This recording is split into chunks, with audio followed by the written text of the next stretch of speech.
On today's episode of Gathering the Kings. If you want to be successful, you must believe in you, you must push, because nobody believes in you anyhow, right? So nobody thinks your idea is great, nobody thinks you're the right guy, you do something completely different, everybody thinks you are crazy. So you must put the effort in.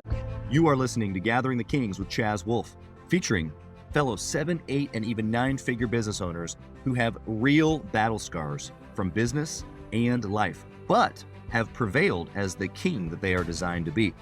We welcome high-performing entrepreneurs to the stage in order to reveal the real of the real on what it takes to build a successful business today. We dissect the good and bad decisions they've made along the way that give a true and accurate picture of the journey of success and how you too can get there. Through this dialogue, you will learn the value of growing your network and surrounding yourself with power players and kings like today's guest. Grab your pen and notebook because we're about to dive in. What's up, everybody? Chaz Wolfe, Gathering the Kings podcast. Today, I've got Thorsten Walther here on the King stage. My brother, how are you? Hey, Chaz, a great pleasure being with you here. I'm very excited already the last days for this recording. I think people will see that my life is not common, right? I have a special path.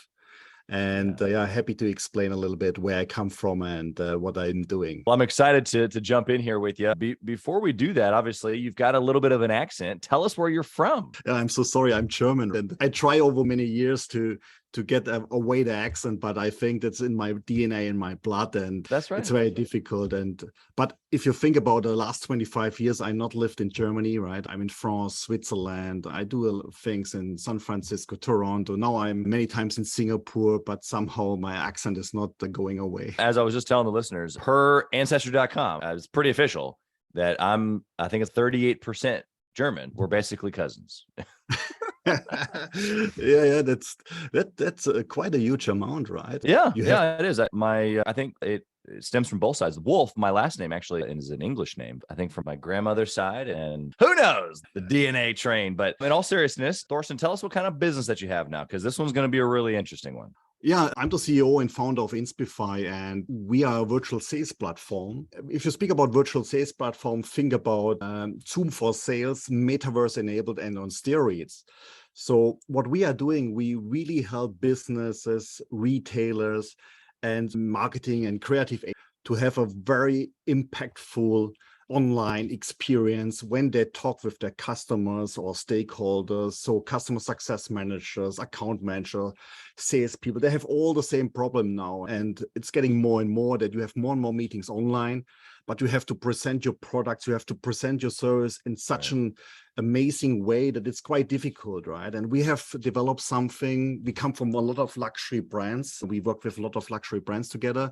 And for them, it's very important to have an experience online when they talk with customers online, not only a Zoom meeting, it's really an experience from the first touch point till you say bye-bye to your customer. And this is what Inspify delivers: impactful, experience-driven, visual, and you have then meet to impress, right? This is... I love what you're talking about. And just to allow you to pop in here another couple of sentences, but right before we got rolling, you were basically describing how your experience, a B2B sales process, a retailer, or anything of a luxury brand, these examples that you've given, is almost just as good, if not better, than an in-person, because you can create whatever experience that you want rather than only having to deal with what you have in person. Really, the only things that you're missing are the feel and touch, but everything else is like incredible, it sounds like. Yeah, and it's very interesting also where we come from, right? At the beginning, the major objective was with our partners to build digital clones of physical retail stores. But we very fast identified that this is not the experience people like online, right? Because if I like to go through a boutique or a store, I go to the store, right? So based on this experience, we found out that hey, we have no limits when we go into the metaverse, when we go virtually. So we built now virtual wonderlands, and this can be for a luxury brand who sell jewelry, watches, fashion. But think about this can also be for a consulting company where They want to engage with new employees onboarding, right? Today you have the problem with COVID. People are working from home, but what you do with new employees, right? How you get this community together. So you can build these metaverse, these custom virtual experiences where you bring people in, you bring them through, you have an experience, a brand experience, a company experience that you cannot do with a 2D website or via Zoom. And this is where we want to go. We want to create a virtual experience, a metaverse experience that connects people, where you can potentially sell your products in ways never done before. Like you say, you can touch it, turn it, you can zoom it, you can really see photorealistic. The only thing what we right now not can simulate is really the smell of the. Yeah, we need a certain perfume that spritzes out of the computer and whatever product that they're looking at. Well, that's incredible. Thorsten, we're going to have quite a bit to talk about here. You've obviously got an incredible history as well, but I want to know, we're talking about as you mentioned, just some very forward thinking, very visionary type things here. And I think a lot of the listeners are already going, wow, this is really cool. Or they've heard some of this before, potentially. I want to know what makes you tick at this level, because you've already been successful. You've been doing business all over the world, really.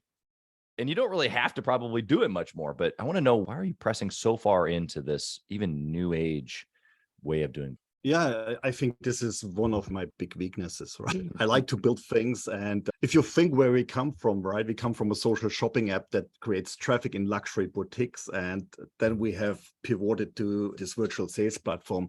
But what drives me, building something great that people or my customer love to use, that creates value for somebody else.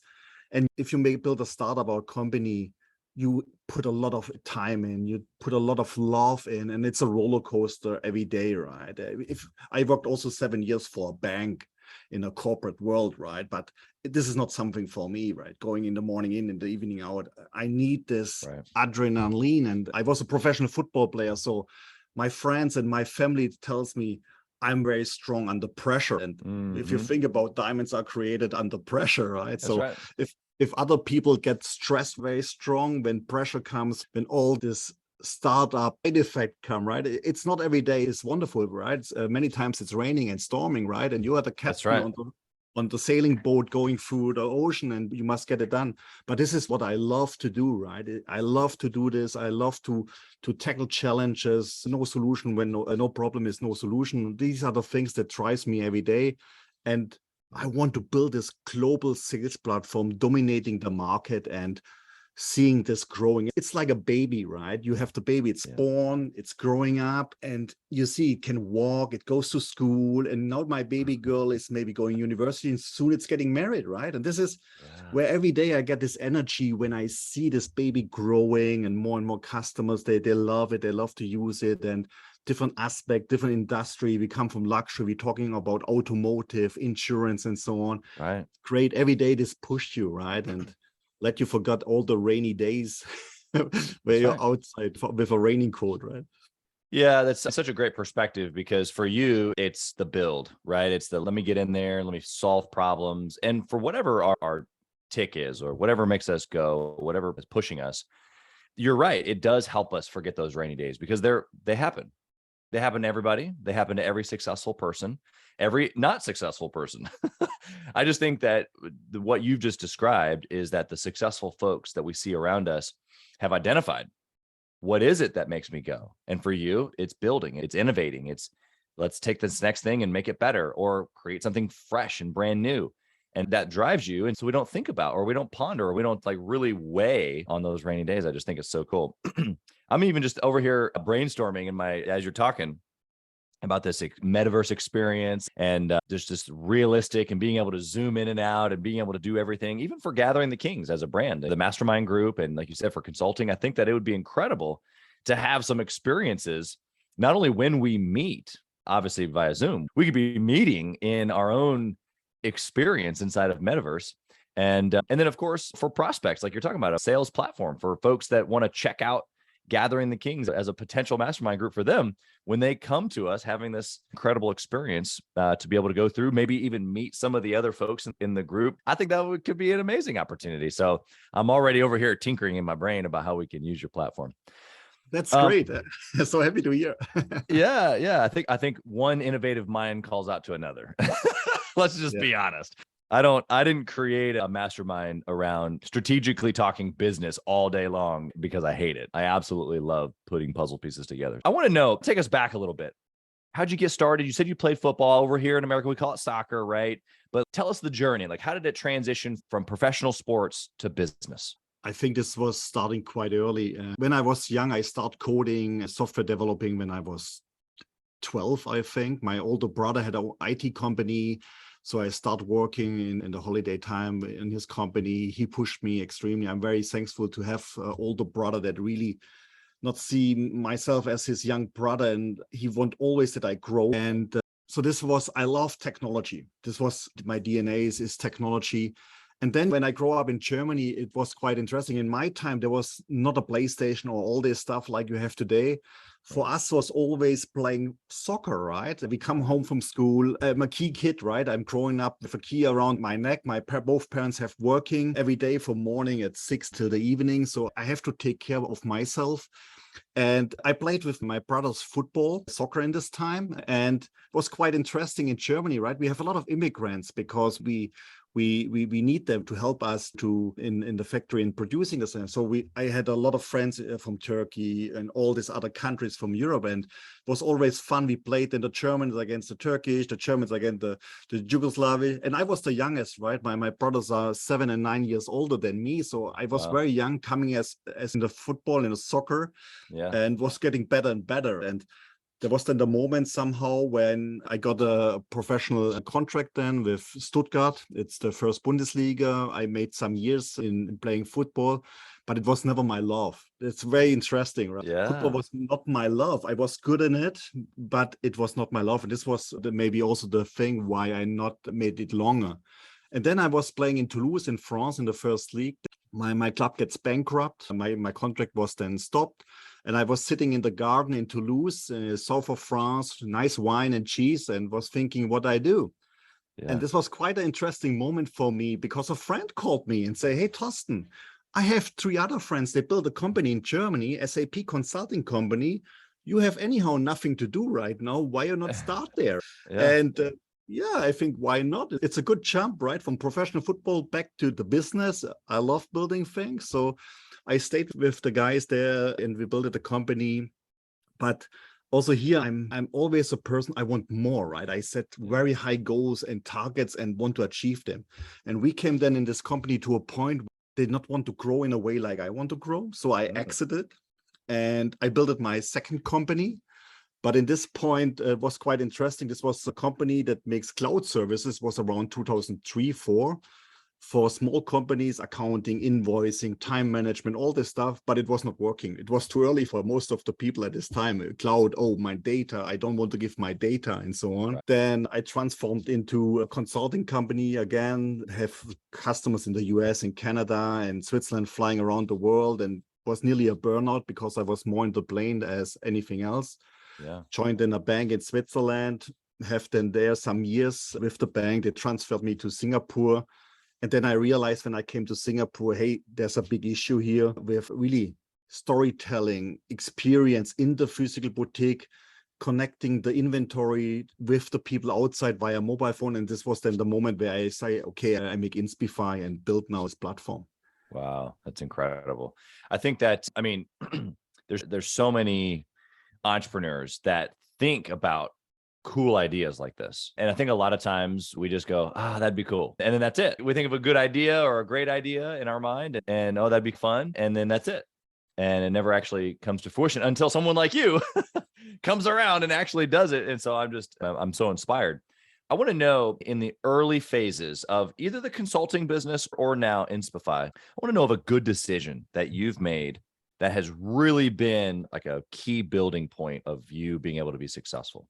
That's a very, very good question. A good decision. I think the best decision what I did in the early stage was bringing my co-founder Flavio Mit on board, because if you go such a journey like building a startup, I personally believe you need friends and strong partners in this journey, right? Because you cannot do everything, right? And trust is the most important, right? So I think the best decision was bringing my co-founder on board and that we go the journey together. And if you ask me what was my worst decision or worst experience was having other partners that have not fit into the vision of where I want to bring the company and putting the effort in. Yeah, So, interesting. I think one of my best decisions was bringing the right partner in, and one of my worst decisions is bringing the wrong partner in. Yeah, and I think the listener has probably heard, generally speaking, both of those. How have you then been able to determine what's a good partner, what's a bad partner? How do you know? In German, you say the truth is on the soccer pitch, right? A lot of people talk. I think this is in my whole experience, there are two people that talk and there are other people that they do. Yeah. And you need to find the people that do. It's very easy to say, oh, we build a startup, we want to be successful. But if it comes from, oh, I have to wake up at 5 and I go into the bed at 3 a.m., right? There are not many people, and you don't build a startup only from talking and not putting the effort in, right? Mostly you are successful, and I have learned this from my professional career. My friends have been partying in the disco. I put on Friday evening, I push my brother's car up the hill that I get better legs and more power. You must put the effort in if you want to be successful. You must believe in you, you must push, and because nobody believes in you anyhow, right? So nobody thinks your idea is great. Nobody thinks you're the right guy. You do something completely different. Everybody thinks you are crazy. So you must put the effort in. And if you, my brother was a mentor for me. He always say, if you put more energy than anybody else in, then you will be successful. And I can say this for my professional career, but I can also say this for my business. Developing business, driving business is always the same. First comes the effort, and then comes everything else.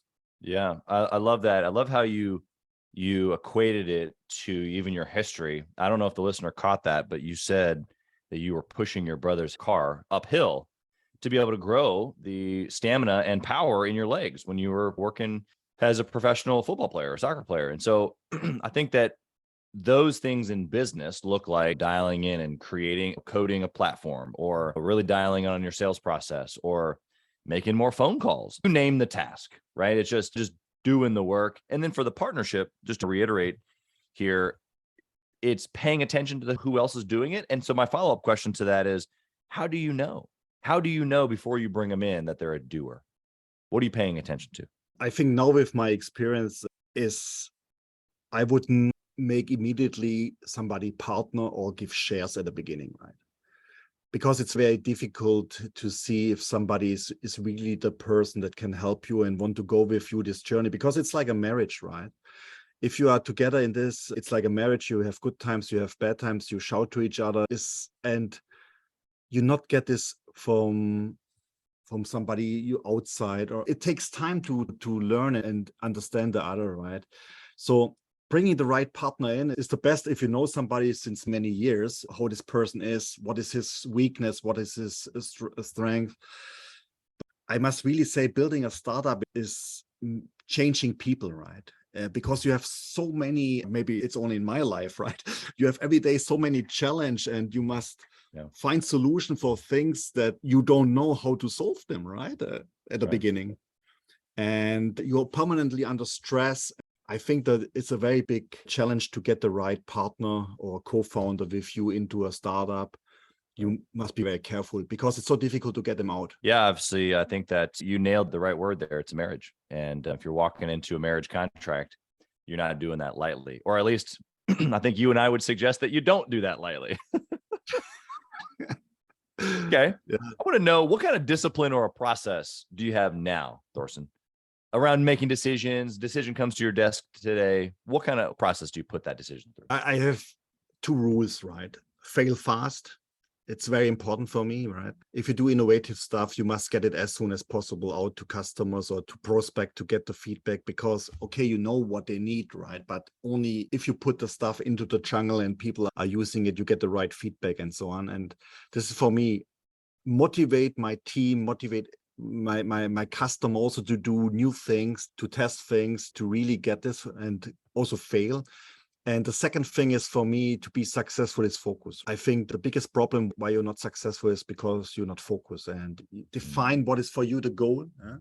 This was also learning, and I'm very happy with my investors, right? Where some are very experienced to say, okay, define the goal clear where you want to be in 12 months and plan back and then focus, execute. Yeah. And based on your goals, you want to be in 12 months, cut everything away that is not part of this goal. Because in a startup, you always get distracted, or this happens to me as an innovative person. You see always opportunities and you must cut them down. So this is where we go. We march like an army.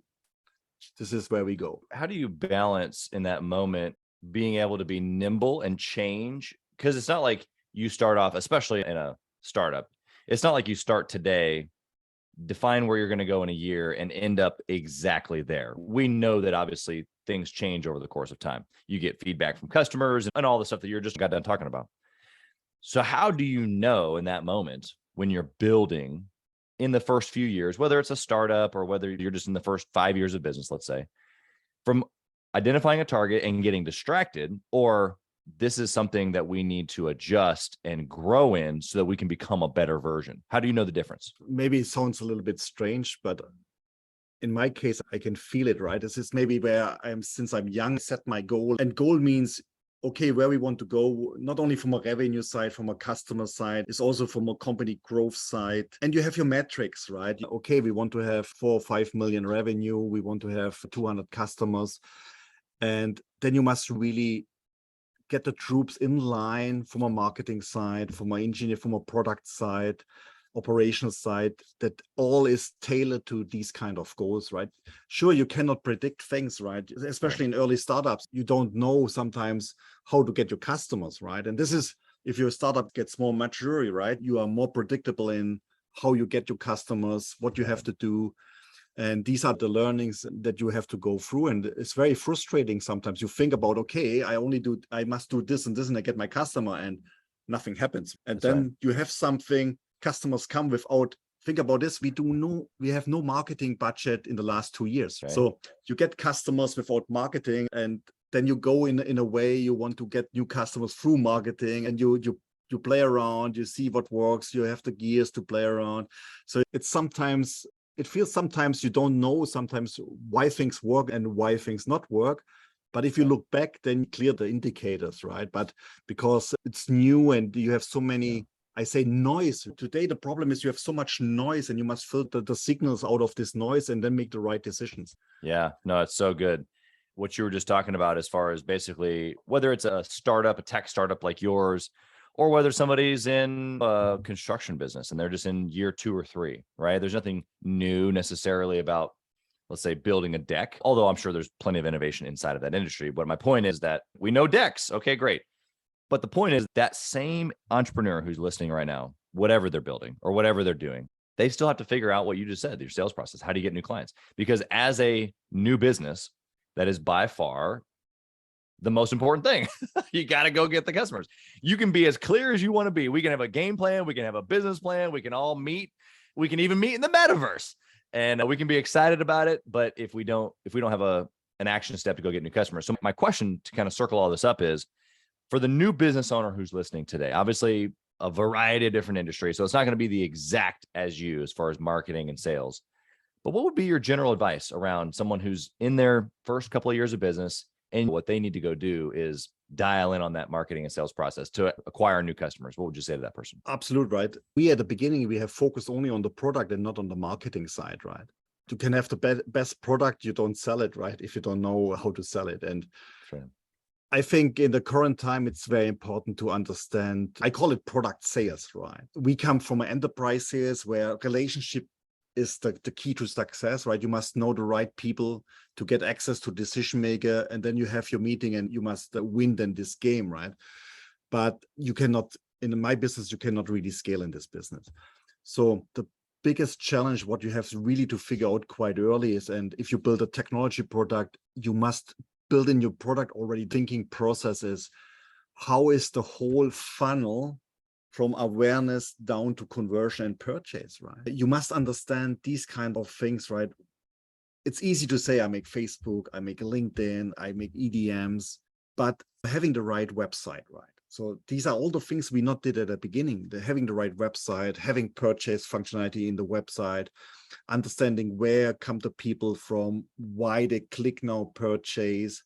So all this, you must spend a lot of time. I think this is what I did in the first years, not really, right? To really understand how the funnel works from a product sales. And you must, I think this is the first thing what you have to learn in parallel to building a great product. Yeah. Because if you don't understand the whole mechanics from awareness down to conversion, you will really struggle, right? Yeah. Yeah. And so the steps really, as you're building your product, whether it's a tech product or whether you've identified that you're in the trades or that you're in marketing or whatever, you have to identify the steps, just like you're going to identify the steps of building either the product or you're taking your client through a certain consulting process. Just like you're making that experience right, you have to understand the experience, quote unquote, of how you're going to get them to be aware of you, all the way down to what he's talking about, conversion, which is when they purchase. Thinking about your sales process, really, it's the entire customer. It's how are we getting our name out all the way to purchase, but then even beyond the purchase, the customer journey still is continued in the product, how we get referrals from this person, how we do business with them again. Like there's just so many touch points. And would you say in your experience that a lot of businesses maybe don't spend a lot of time on this and maybe should? I think so. I think personally, when I look around in my peers, and many spend time on the product side, right? And in the last years, what I can also see is many have been thought more about investors than on their customer side, right? How I get my raise and prepare the slide deck, the nice thing, I want to get a raise, but less thinking about the customer acquisition and all this stuff. So yeah, it's good. I would really, when I'm sure I build a new company after this, because I cannot be relaxing in Bali on the beach, right? This is, I would really do from the first moment, right? Clearly understand who are my customers, what is really their pain point, and don't do things that are plastered, make really a vaccine, right? Something that understand your customers, what they want, why they want it, where they are. And my complexity is, maybe you know this as one of the sales leader also, right? I'm in B2B business. B2C is a little bit more easier, right?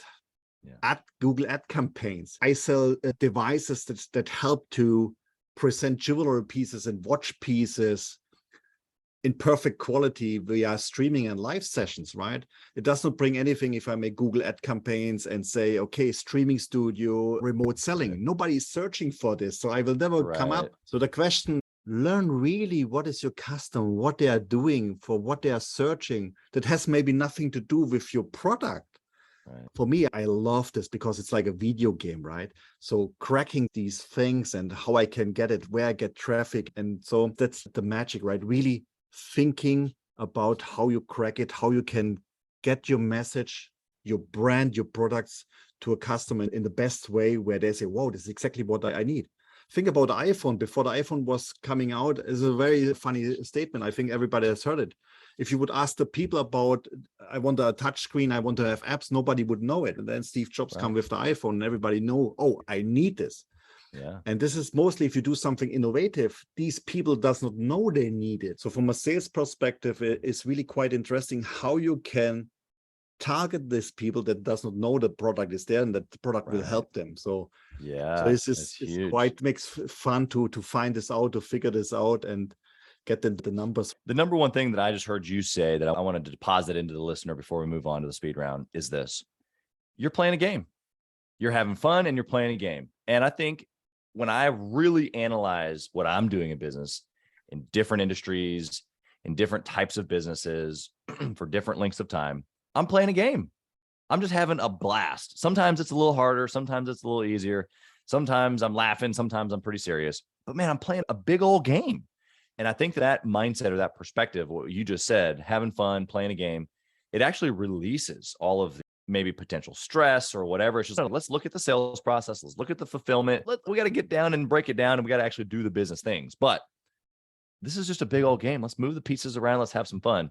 And so as simple as that is, I just wanted to reiterate that because you just said it pretty calmly, like it's just been your MO for years, which I think is a part of why you've been successful. I think that you've just been having fun playing a game, and a lot of entrepreneurs carry the weight, which is fine. There's a lot of weight in business. There's a lot of stress. There's a lot of overwhelm. But when you can translate that into, okay, what move am I going to make next? I think that it makes for a whole nother level of fun. You want to add anything to that before we move on? No, you're absolutely right. And also here some parallels between professional soccer player and business, right? Why are successful sports people successful is they go in a stadium with 50,000 people and you have 90 minutes where you have to perform. Nobody cares about before or after the game. And if you go in and think so much, right, you will lose. You will block, you are not fast. But if you go in, have fun, enjoy the crowd, enjoy the atmosphere, enjoy the game, right? You're much more innovative, you're much more relaxed, and you can really do something that you normally not can do. And you have, I think you have, like you say, you have this pressure in a startup, right? And if you have investors and so you have this, right? And you cannot sleep, right? This is normal, right? Sometimes you cannot sleep. Oh, how I pay my guys, how I need this customer. Right. But coming there in the state where you are relaxed and you enjoy what you're doing, also if it's hard, then it makes fun, right? Yeah, I love it. All right, I want to come at you in a different angle here with some speed round questions. My first question is this: if you had to dwindle your current business, Inspify, all the way down into one trackable metric, what would that be? What would you track forever? If I listen to my investors and my board, these are the SaaS metrics. I personally love, for me, the most important is customer satisfaction, right? On one way. But I want to build a profitable business. So profitability is for me quite important, right? So these two things are, I don't want to build a company that lose money. So this is also something which is very common in the past. You have your investor, they're pumping in the money and it's only about growth, right? I really love to create a profitable business, a sustainable business. And sustainability and profitability is related to customer satisfaction, right? That's right. Yeah, I love how you've put those two together because I think that you're right. I think a lot of entrepreneurs go, if I'm not making money, that would be difficult. So I got to track the money. I want to track customer satisfaction. A lot of people talk about reviews or experience, but really the sustainability is those two things put together. I love how you said that. Thorsten, what kind of book or what book would you recommend that a six-figure business owner read? So what really has changed my view on a lot of points, it's the voltage effect from John A. List. Okay. Not sure if you heard about it. It's really how to make good ideas great and great ideas scale. Love that. And the book is really, because there are a lot of good ideas outside and great ideas, but how to make them scale, right? This is always the big challenge, right? You get maybe your first 10 customers, 20 customers, great product, they love it. But it's a different thing if you have 20 customers or 2 million, right? The scaling effect. And so this book has shaped me in a way to think different on some of the factors, right? To really focus more, again, focus. And I really can recommend this book. Okay, I love it. Say the name and author one more time and we'll put it in the show notes as well. The Voltage Effect by John A. List. Love it. Okay. Do you intentionally network or mastermind with other entrepreneurs? Yeah, absolutely. I love this. Connecting with peers, connecting with other CEOs from the tech industry. For me, it's very important, right? That you get all the signals from other industries. It doesn't have to be maybe metaverse or technology. It can be, I don't know, crypto analytics companies, can be property tech companies, can be anything, right? I believe, and if you see my history, I worked for wholesale, pharmacy, cars, banking. I have so many different industries. Yeah. And if you have this knowledge and you get outside information and you talk with your problems to people that are outside, you get sometimes very good suggestion. And I have a 14-year-old son, and I say to him always, the most important thing you have to learn is how to network, how to really talk with people and get the information and insights from others. I think this is quite an important piece. Yeah, I love how you've identified not just getting advice from others, I think, which a lot of people do, which is great, but then specifically getting it from people who have a different, way of thinking, or they're in a different industry. And that's obviously really what we've tried to do, not only with Gathering the Kings podcast here, but with the mastermind. It's like, okay, if I can gather people together from all these different industries, you're successful, you're in a completely different part of the world, I'm successful. The listener in their own right is successful, maybe not to the level yet that we are, but if us three listening to each other, talking and poking each other back and forth, man, there could be some fun things that come about. And I love what you said there, as far as it's almost like an agitation. It's like I'm seeking someone outside of my normal forest so that they can tell me about some different type of trees, because that might be exactly what I need, which I love. I got one more question here for you. And it's, if you lost it all, Thorsten, what would you do? I think, first of all, I would be very grateful for the experience, right? Love that. My life is all about, I did so many different things. And if I look back, I not regret anything. It's all re-experience. And if this thing goes wrong, right, at the end, I gained so much experience in these years that nobody can take me away. It's mine. And you as a person, you grow with your experience. Can be good, can be bad, but it's experience. And this is something, and I'm a strong believer in the path of life is given, right? So where you go is already predefined. You can a little bit walk left and right on this path, so you feel like I can change it. But the people you know and where you go, this given. And also in my life, I have seen this. I was playing in Düsseldorf. We get demoted to the third league. I not get a new club. And out of the blue, I get Toulouse, right? South of France, very nice. And then I get connected with my friends in Germany. So I really strongly believe this path is given. So the experience is great. Okay, it was not working. Okay, but the world is not crashing. This is good. Then I would take a break to relax and recover a little bit. But yeah, as I say, I'm sure I will start in something new. Yeah. Makes perfect sense. I love your perspective on life, gratefulness. I think if we're all careful and even purposeful, like you just were, we look back on our history, and especially now, because we can look back to those tender moments where maybe we disagreed, or maybe we were frustrated, or maybe we didn't understand what was happening. And we look back to those connections that were made, or the things that we were doing that led to whatever.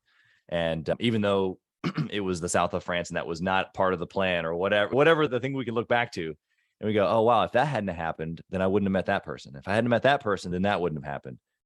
And it's perspective is really what you've just given us. It's perspective of where things are, where they have been, where they could go. You never know. If you think I was a professional soccer player, for some this is the end point of everything. If it stopped, I tell you, a lot of my colleagues played, they have been frustrated, depressed, and all this stuff. Yeah. And for me, that was the end for them. Yeah, exactly. But I never look back. Sure, I look back, but for me, I not care so much about my past, right? It's more about where I want to go. Every day I want to go. Tomorrow I have these goals. And this was for me a step. I took a break then, but then comes a new part of life. And I'm sure, right, that life has so much exciting things for me in the next couple of years, and I cannot wait to discover them. Right? Yeah, I love that perspective of not even really just glass half full, but you can just tell that you have a very high optimism perspective of the future, and you're excited about it. I am too. I think the listener should be too. How can the listener find you? How can they connect? Maybe they have a business right now that needs your metaverse experience to be able to help them sell their product. How can they find you? Yeah, the best way is maybe through LinkedIn, Thorsten Walther, Inspify, and then you should find me, or you drop me an email, thorsten@inspify.com, and happy to reply. My Twitter account, I'm not a Twitter guy, but I have to start it. I think I have 5 followers, right? Maybe we can. We're going to try to get him to a couple hundred at least. Yeah, so maybe you can help me promote my Twitter account, and this would be fine. But the best thing is through my LinkedIn account. There's not only one Inspify in this world right now. So if you search Thorsten Inspify, then you will find me. Happy to connect and share my experience and bring this to others also. Yep, I love that. Thank you for being here. We wish you absolutely nothing but success and blessing in your business, your family, all that fun stuff. Thank you for being here. Hey, thank you so much. It was a great fun. Enjoy the time, and talk to you soon. Yeah. Thanks for listening to Gathering the Kings. We hope you got a ton of value today and learned a thing or two about taking your business to 7 figures and beyond. If you desire more and want a community around you to help you get there, I want you to go to gatheringthekings.com. That's gatheringthekings.com. And I want you to apply for our next Becoming a King 90-day intensive. We are extremely exclusive by nature as a group. What that means is that we're really wanting only the entrepreneurs who take their business and targets super serious to apply. So if that's you, you think you got what it takes to level up your business, I want you to go to gatheringthekings.com and apply. And we will see you on the other side.